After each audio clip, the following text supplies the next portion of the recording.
Hello, hello. Hi. Hello again, and welcome back. Yes, you want to say something? So that the guy I just showed you is a husky toy. Oh my god, that's so cute, fluffy and round. Oh, one more thing. Hey, I why love don't you when work? toys are just like round. When you squish its belly, it's supposed to be. It will make a sound. It's kind of like those chickens. It can't. It's not very high quality, so it doesn't. It's not making the sound right now, which is okay. The point is about the tail. Yeah.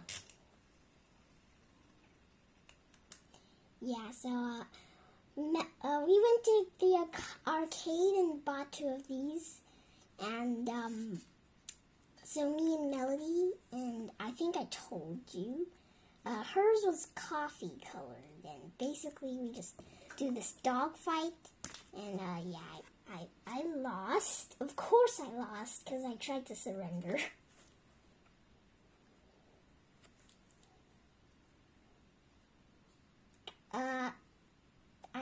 I can't hear you.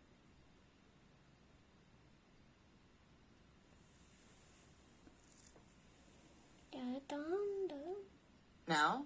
Oh, now I can hear you, okay. You tried to surrender. Why did you try to surrender? I mean... Because she's so fast that basically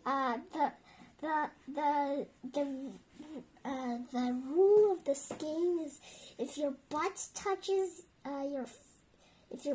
if your dog's butt touches the opponent's face, the opponent will get attacked, and if your butt is wagging.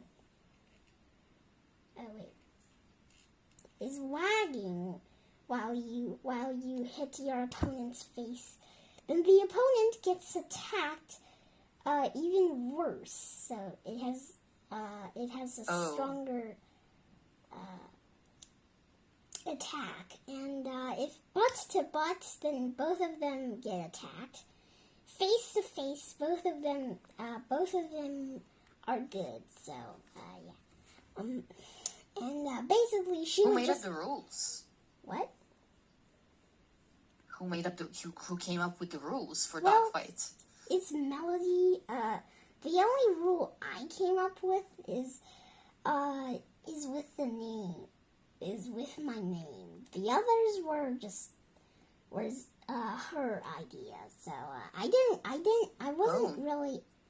I'm not like, it's not too bad. It's just a toy, anyways. Its butt doesn't stink. So yeah. Yes, I get it. Yeah. So okay. She just chased me around, and I have to run. And basically, I tried to attack, but it didn't work quite well. She just tries to bottom face me. The toy. Okay. I get it. Nice rules, nice game. I quite like it. I can see it being very, like immersive, right? Yeah. I like it. Yeah, I was, at first I was kind of worried if I tell you the rule, you might get disgusted because of the butt thing. Yeah, I don't know why she made up I have cats. the butt thing, but I guess it's just the rules. I don't know if I can change the rules, and I can think of anything else other than that, because I can't really argue that the head, of course, is definitely good, and the bottom is not good. So I mean, I can't really argue with that. Yes, that's true. And one thing to point out, I'm not really disgusted because, well, first, I have animals. I have 2 cats, and they both have butts, of course. Yeah. And when you live with animals, it's like having a baby. The baby poops, right? And you have to change it. Yeah. You have to do that as a parent. Yes. Yeah. So you have to learn not to be disgusted early on by normal things, right? Yep. And besides, the rules she came up with, they made a lot of sense. They do make a lot of sense to me. Because in animal world,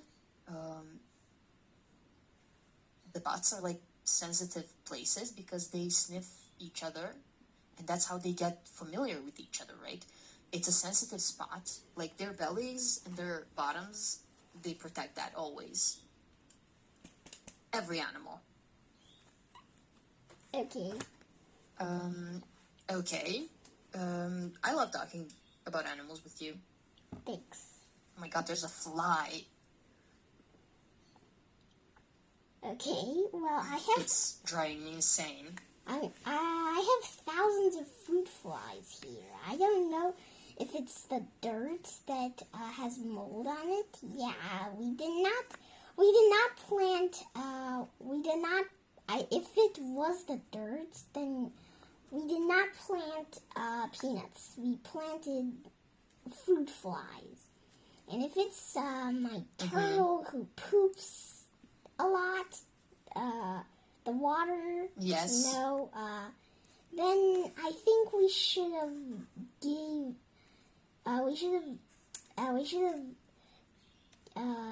sent the turtle to the shelter. I'm not sure. I don't know why the turtle's water is just kind of disgusting. But I'm not so sure either, but yeah, I guess that's the way they live, and it's not disgusting to them. And going back to this, we talked about superpowers and the superpower that is not cooperation, and you said one sentence that it's a very good sentence. It's a really cute t-shirt. I like it. Oh, thanks. So, you said that having the same beliefs is what made us work together. So, I think that's one of your best answers, to be honest. And we have a question here. We've ruled out muscle and brains. Name the one ability only sapiens has. Or, as you like to say, sapiens. Well, making up stories. Our ability to dream up stuff.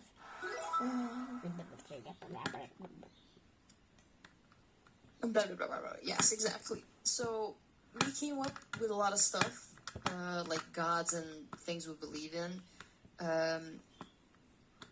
I know a lot of stories from, like, Egypt and the past, because I was so interested in history when I was growing up. This is one of my favorite things because so many great writers that wrote fiction, that wrote poems, they just came up with the most marvelous things ever. Like, literally name Harry Potter, right? She came up with that. She brought it to life. Well, I guess you can also count Avatar. Avatar is a masterpiece. Yeah.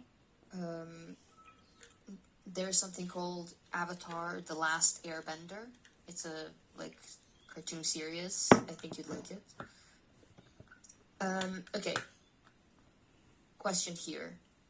I'm gonna hit this fly so hard. No, I'm not. Name the origin. One DNA accident, one new ability.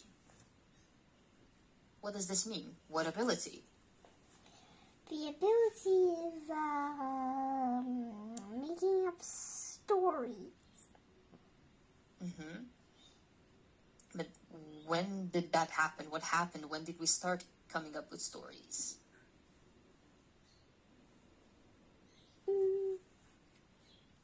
We started making up stories when we're already humans. However, we are still Yes. we're not the humans that we are now. These kind of Yes. things. Early on in the evolution process, right? Yep. Yes, so we invent stories about things that don't exist, like fairies and vampires. Chimps can't do that, even Neanderthals couldn't. And how did we get this strange ability? We're not sure, of course, but there's one explanation. Can you read this? Okay, one explanation is that something in the Sapiens DNA instruction book changed by mistake. Maybe two parts of the brain that used to be completely separate started connecting. Maybe this mistake made the Sapiens brain start producing seriously strange stories. For example, there was this pig. Okay, I'm just gonna make it up right now. I could literally make up a story right now. Once there was an ant named Tom. He was really different from the colony because he liked to do human stuff because he likes humans very much. And one day he found out that a human had dropped a towel. So he immediately told the other ants and said that they can use the towel to block enemies from getting inside.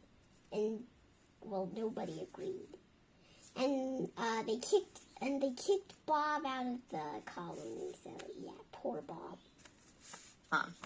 Poor Bob, yeah, I agree. Okay, so, oh my god, not that. Okay. What? Can you imagine how would world look like today if we couldn't do this? If we never gained this superpower to, like, come up with stories? Maybe if we didn't have this superpower, we might be extinct. Maybe today,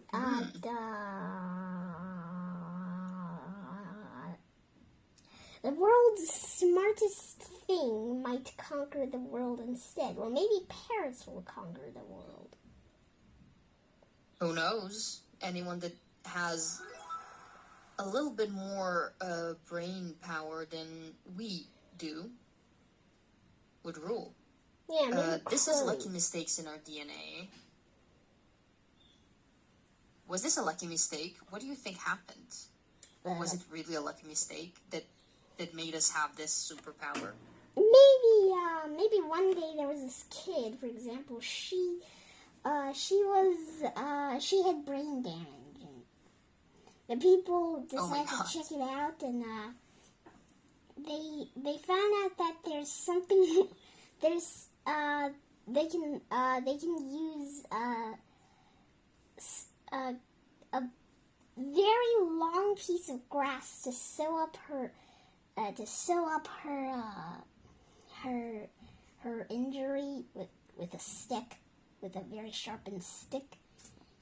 And of course she recovered, and her brain was back to normal again. But she had this superpower, in which she could imagine stuff. Like, for example, they were hunting the pig, but she thinks that maybe the pig said, "Oh no, I'm doomed," before they ate the pig. So then when she grew up, she found a good husband, and she got a baby, and that baby also had the same brain problem with her, and so the baby is also he can make various stories, and maybe then her son or daughter gets another mate and gets another baby with the same scenario, and another.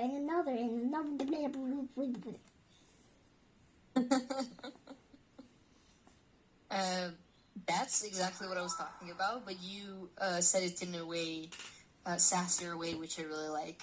Thanks. Okay. A brain changes everything, and lucky mistakes in our DNA, done and done.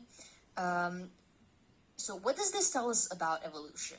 So people think that evolution was this.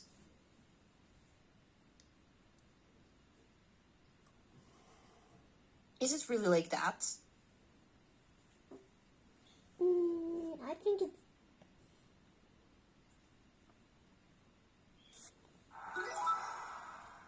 I think so too. It's not designed, and it's unpredictable, right? We can never know. What if in like 10,000 years we start growing wings? Is that possible? Yep. That is possible, Exactly. We never know. but I don't think it's Maybe really possible, though. Maybe in the far, far future, we'll invent something, and we can alter our DNA so much that we can grow wings. Who knows? What? We can't know that, you and I, for sure. Okay. Yes. So we basically just answered this question, but let's come back to it. If this ability came from a random mistake, what does that say about why we dominate Earth?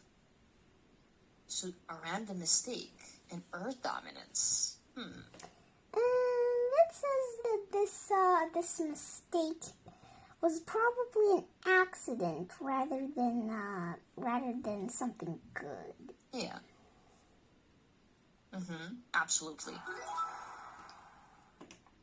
Name the use. A ridiculous story can still be a weapon. How? How can a ridiculous story be a weapon? A ridiculous story can be a weapon because, well... Oh, yeah, it can be a weapon since it can make us work together. And then we'll subconsciously do a lot of cool things that absolutely roast our enemies. Yes. Plus, if we believe the same story, we will follow the same rules. That means, I believe this story, I have the same king as you do. So we believe in the same authority, or we have the same boss. Stories are very powerful. Why call this a superpower? So what if sapiens could invent fairy tales and Neanderthals couldn't? How do fairy tales help you in a wild forest? Maybe there was this wise old there was this wise guy, because he looks like the oldest. He says, "Once upon a time, there was a lion spirit who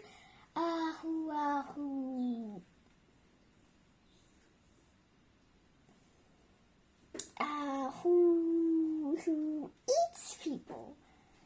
When people they do bad stuff and do wrong stuff. They're not supposed to do it.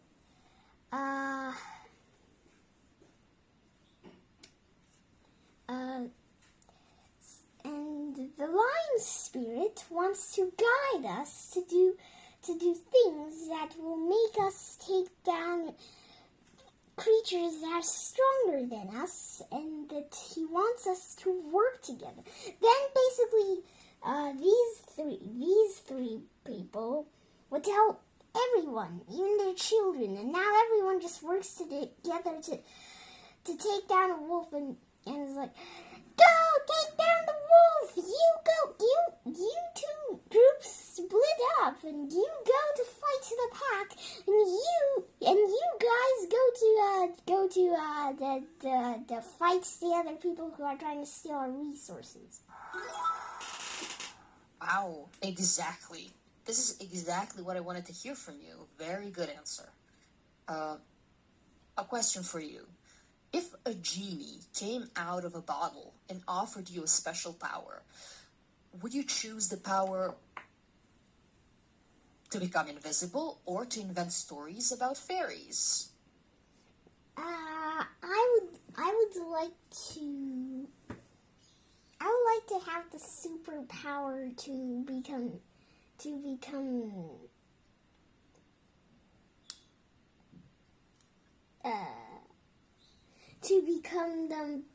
the best at doing tests. Okay, so let's say being incredibly smart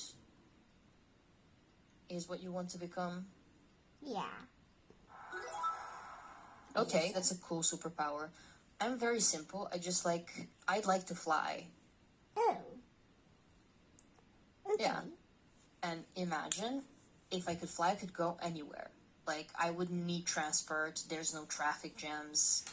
I could just go up, fly to work, fly to my friends' houses, fly to a different country, go to the beach. I mean, what more can you ask for? Well, if I had any other wish other than just being a genius at doing tests, then I would probably say I want to I guess I want to shapeshift so that I can prank my friend. Like, for example, maybe I will become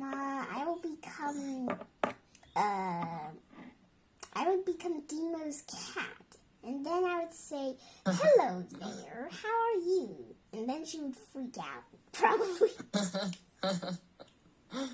Yeah, probably, but that's a cool thing. I mean, if I heard my cat talking, I would just talk back to it. That would be the coolest thing in the world. Yeah, I guess so. Yeah, me too. Okay, we have a question here. A fairy tale can't fight a wolf, so what can it do that a sharp stick can't? You basically gave me an answer to this. Yep. Okay, so what did you say? Stories bring people together, I guess? Yeah. For example, the lion spirit story I just told you. Yes. It's a good story. Thanks. And just to start off, this says, name the mechanism. Belief turns strangers into teammates. We discussed this. So far, we've mentioned it multiple times. So if we have the common goal or believe the same thing, it will bond us, right? We can easily bond over believing the same thing. Of course, this story isn't true at all, but if 1,000 people believe it, they'll all start doing whatever the story tells them to do. So I think stories are very powerful. Then those 1,000 people can easily cooperate, even if they don't know one another. Oh, yeah. So, stories help us trust more people. We mentioned this before. A brain can And, really know 50 people. Yes. And is this something that everyone does, or is this something only we sapiens do?